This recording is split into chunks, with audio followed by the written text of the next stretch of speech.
Okay, अब ये इसको थोड़ा सा हम थर्मल पावर प्लांट की थोड़ी सी डिटेल देखते हैं कि किस तरह से वो काम करता है। हालांकि मैंने पहले भी आपको कई बार ये चीज़ बताई हुई है। Then we will see the TS diagram of this Rankine cycle.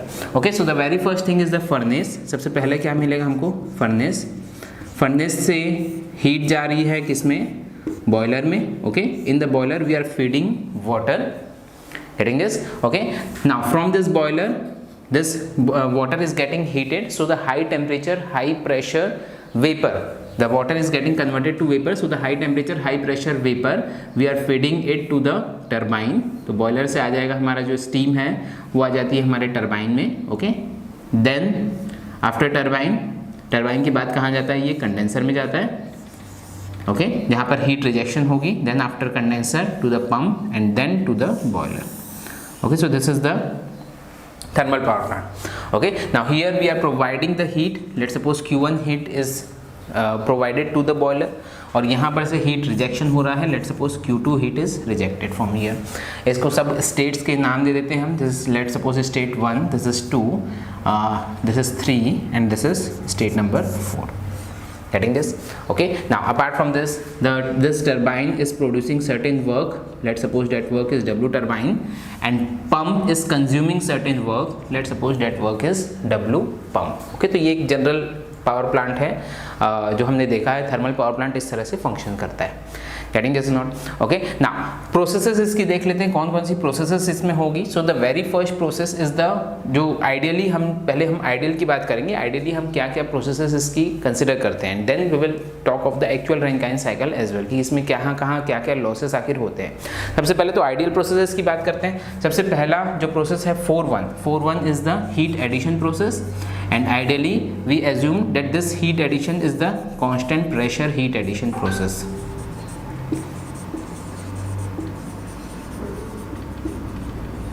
constant pressure heat addition process, getting this? next is process 1 to 2, जो कि क्या हो रहा है? High pressure high temperature steam हमारे पास थी, that will be expanded in the turbine.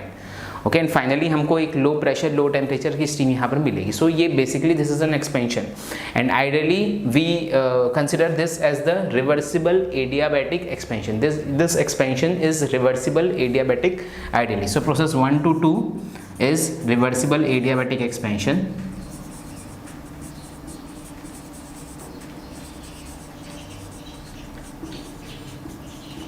Okay, then the heat rejection, again constant pressure heat rejection. Process 2-3 is the constant pressure heat rejection.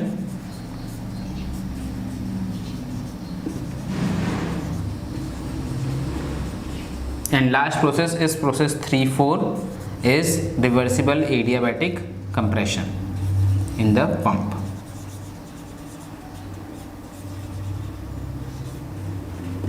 Reversible adiabatic compression. Okay, so this is the whole process. सबसे पहले constant pressure में heat addition हो रही है किसमें?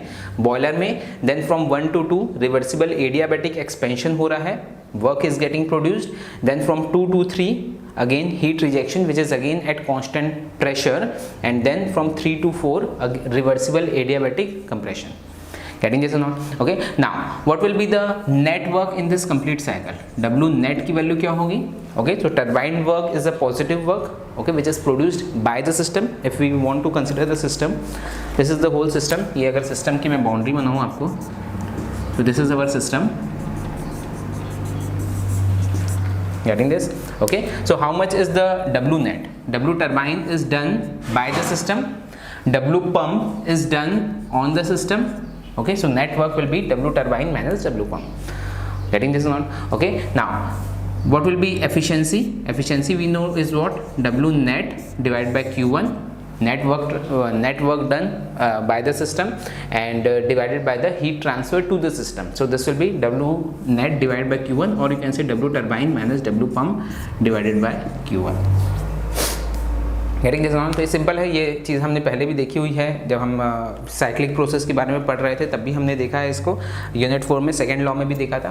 Getting this? कुछ एक terms इसमें और एक्स्ट्रा अब इसमें ऐड होगी। अब क्या है कि what actually is the steam rate and heat rate. Okay, अब इसमें हमको स्टीम रेट निकालना है और इसमें हीट रेट निकालना है। What is a steam rate and what is a heat rate? Now steam rate को हम कैसे डिफाइन कर सकते हैं? What is a steam rate?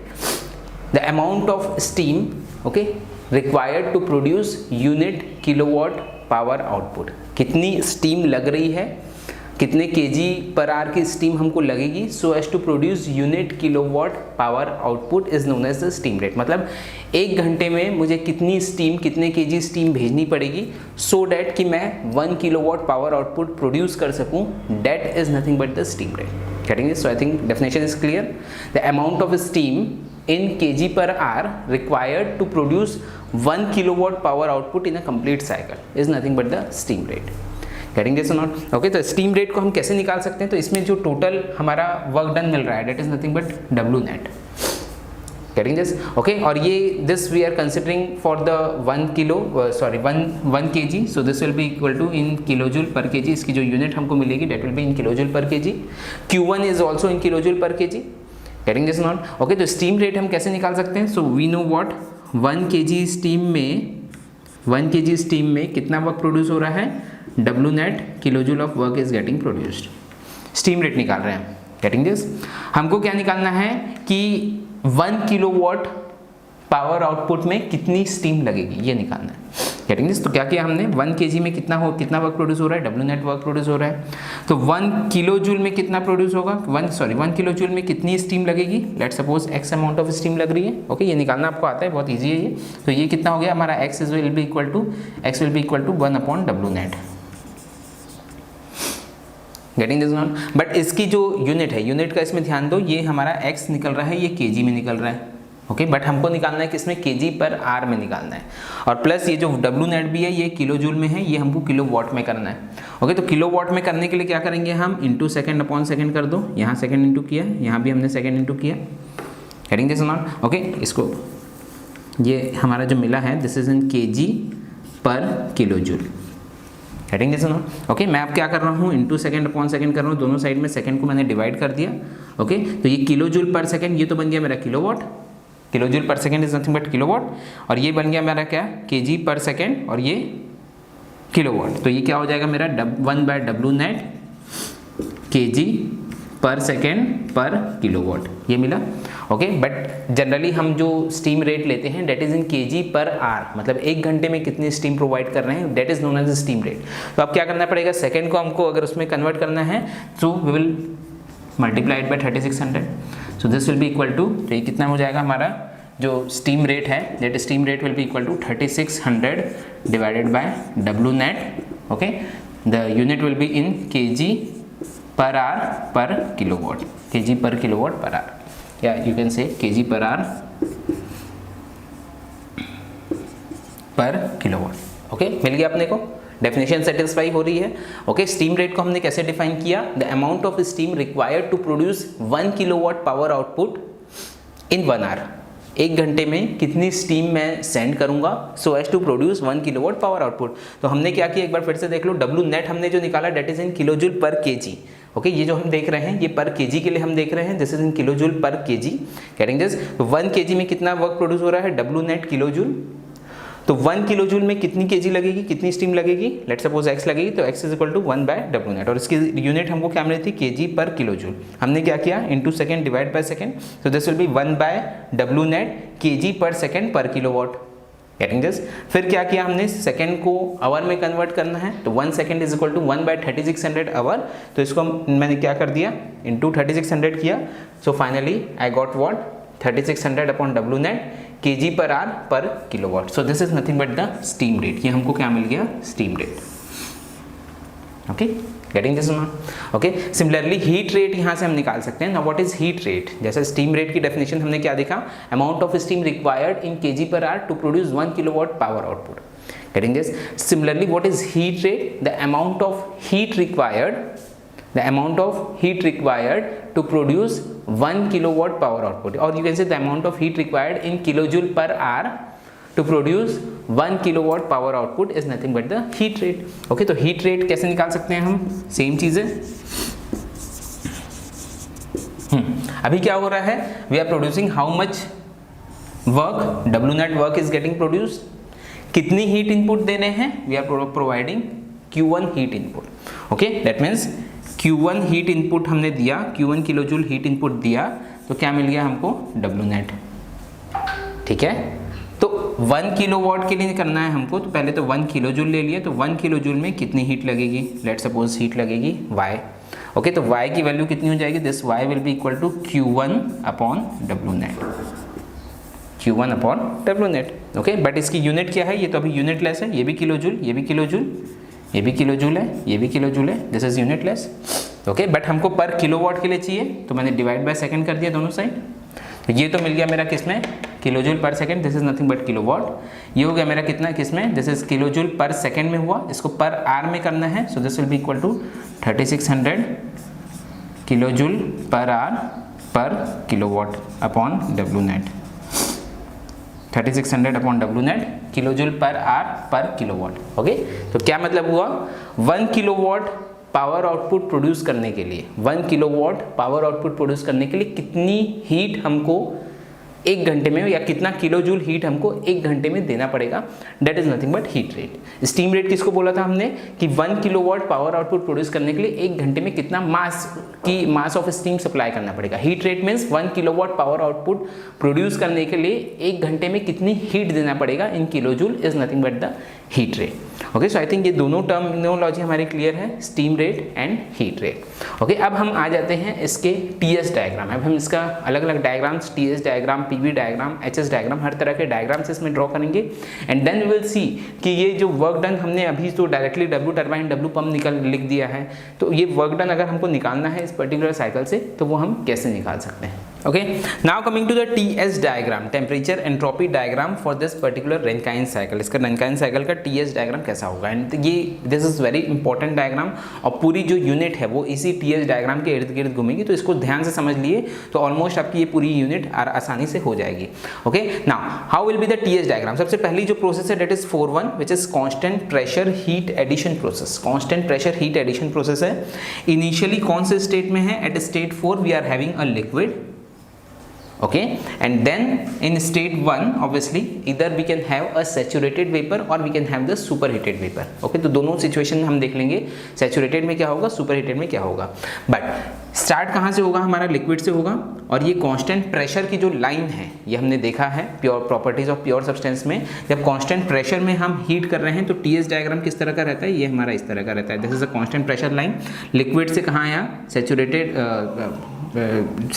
Temperature के लिक्विड में आया, देन उसके बाद क्या होगा, this will convert to vapour, ये वेट स्टीम का रीजन आएगा, एंड देन फर्दर इसके बाद अगर चाहें तो ये हो जाएगा हमारा सुपरहीटेड में कन्वर्ट। गेटिंग दिस, तो ये हमारी हो गई constant pressure heat addition process. इसको आप दे दो 0.4, इसको आप दे दो 0.1। ओके, दिस 0.1 मे बी इधर हियर, अगर वो सुपरहीटेड स्टीम है तो यहाँ हो जाएगा, और अगर वो सैचुरेटेड में ही हम इसको एक्सपेंड कर रहे हैं तो मैंने इसको अलग नाम दे दिया 1-। ओके, तो दोनों सिचुएशन हम साथ में देख रहे हैं, अगर सुपरहीटेड है तो यहाँ, अगर सैचुरेटेड है तो यहाँ। Getting this? Next is 1-2. 1-2 is the reversible adiabatic expansion process. Reversible adiabatic expansion is also known as isentropic expansion. Reversible adiabatic process को ही हम आइसेंट्रोपिक प्रोसेस बोलते हैं, याद होगा आपको। ओके, तो आइसेंट्रोपिक प्रोसेस है तो क्या करेंगे, ऑब्वियसली एंट्रोपी कांस्टेंट है, एंट्रोपी कांस्टेंट ये एक्स एक्सिस में एंट्रोपी है तो ये हमारी आ जाएगी वर्टिकल लाइन। तो this is from 0.1 to 2। Getting this, constant pressure heat addition process, reversible adiabatic expansion process, then 2-3 is constant pressure heat rejection process, constant pressure heat rejection। तो ये कैसा जाएगा, अगर मैं इसके अंदर देख रहा हूँ तो सैचुरेशन कर्व के अंदर देख रहा हूँ तो ऑब्वियसली कांस्टेंट प्रेशर लाइन और कांस्टेंट टेम्परेचर लाइन जो होती है वो हॉरिजॉन्टल रहती है सैचुरेशन कर्व के अंदर। तो this is 2 to 3 constant pressure heat rejection process, and then from 3 to 4 reversible adiabatic compression process. ये हमारा पंप है जिसमें हमारा रिवर्सिबल एडियाबैटिक कंप्रेशन होगा। तो again this is a straight line, vertical line. Okay, so this is our Rankine cycle. Okay, अगर यहाँ से मान लो कि बात एक्सपेंड होता then it would have been 1 to 2-। Okay, 1 2-3 4, otherwise अगर सुपर हीटेड स्टीम एक्सपेंड हो रही then it would be 1 2 3 4। So this is our Rankine cycle. So I think this is clear, Rankine cycle हमको clear है, TS diagram. Okay, again देख लो, 4 to 1 is a constant pressure heat addition process, constant pressure heat addition हो रहा है boiler में, तो ये 4-1 प्रोसेस जो है बॉयलर की है। Then 1 to 2 is the reversible adiabatic expansion process, and reversible adiabatic expansion is also known as isentropic expansion. तो आइसेंट्रोपिक मतलब entropic constant, so a straight line, vertical line 1 to 2, Then 2 to 3 again constant pressure heat rejection process, and 3 to 4 is constant reversible adiabatic, or you can say constant entropy isentropic compression process. Okay, so this is the TS diagram of the Rankine cycle. Getting this now? Okay, similarly अगर मुझे PV diagram इसका बनाना है तो क्या होगा? PV का जो saturation curve होता है, that is like this. Getting this? Okay, now 4 to 1, 4 जो है हमारा रीजन वो लिक्विड रीजन है, so this is 0.4, and 4 to 1 is a constant pressure process, और ये क्योंकि PV डायग्राम है constant pressure process है तो कैसा आएगा? Horizontal line. ओके, तो ये आया सुपर हीटेड तक गया तो 1 तक गया, और अगर सैचुरेटेड तक आया तो ये 1 डैश तक. Getting this? Okay, then 1 to 2 is the reversible adiabatic process. तो ये एडियाबैटिक प्रोसेस हमारी कैसी आती है? It is like this 1 to 2.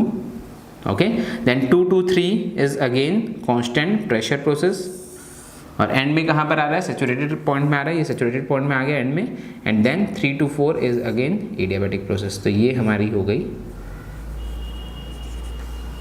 PV diagram. Getting this? और अगर यहीं से एक्सपेंड हो रहा है then it would have been like this 1 dash 2 dash. So just draw this PV and TS diagram, and then I will rub that PV diagram, क्योंकि basically हमारी जो एनालिसिस होगी that will be from TS diagram only. तो PV diagram में रब करके I will be drawing the HS diagram, और उसके बाद फिर हम उसकी एनालिसिस करेंगे. ओके, तो so just pause the video and draw this diagram. Okay, next diagram is the HS diagram, enthalpy entropy diagram. Okay, enthalpy entropy diagram का this is the saturation curve, और इसका जो constant pressure की line होती है it is like this. ये सारी चीज़ें हमने देख चुकी है. ओके, कांस्टेंट प्रेशर की लाइन आपने देखा होगा, ये इस तरह से एक्सपेंड होती है, मतलब इसका जो एरिया है, जो रीजन है, ये धीरे धीरे बढ़ते जाता है. This is the constant pressure line.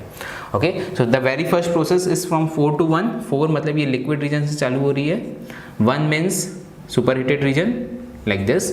Okay, 4 to 1 is the constant pressure process. Then 1 to 2 is reversible adiabatic expansion. Then 2 to 3 is again constant pressure. Then 3 to 4 is reversible adiabatic compression like this. Getting this or not? Okay, और अगर ये 1 dash से expand होता है then this point would be 1 dash, and ये हुआ expand, this is 2 dash. Clear नहीं है? Okay, so this is the TS diagram, HS diagram and PV diagram for this particular Rankine cycle.